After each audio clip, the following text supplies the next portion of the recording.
এই ভ্যাম্পায়ারের একটা কামড়েই তো মেয়েটার 27 কেজি চর্বি কমিয়ে একদম স্লিম আর সেক্সি হয়ে গেল। তাই তো রোজ ওজন কমানোর জন্য মোটা মেয়েরা লম্বা লাইনে ভ্যাম্পায়ারের কামড় খেতে দাঁড়িয়ে থাকে।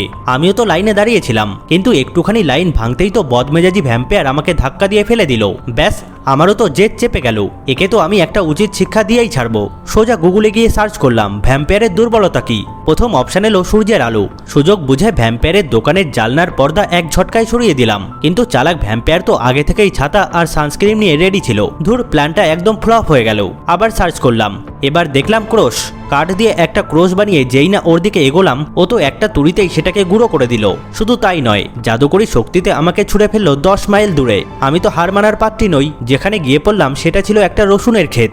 আর তখন আমার মাথায় এলো মোক্ষম একটা বুদ্ধি। ভ্যাম্পায়ারের আসল ভয় তো রসুনে। এক ঝুড়ি রসুন আমি গপ গপ করে খেয়ে ফেললাম। মোটাসোটা হয়ে আবার গেলাম ওর কাছে। আমার এই গোলুমুলু রূপ দেখে ভ্যাম্পায়ার তো একদম ফিদা। লোভ সামলাতে না পেরে সে আমার ঘাড় কামড়ে দিল। অমনি আমার ভেতরের রসুনের ঝাঁঝালো গন্ধে ওর মাথা ঘুরে গেল। ছটফট করতে করতে সে একটা পুচকে বাদুর হয়ে গেল, আর এখনো খাঁচায় বন্দি।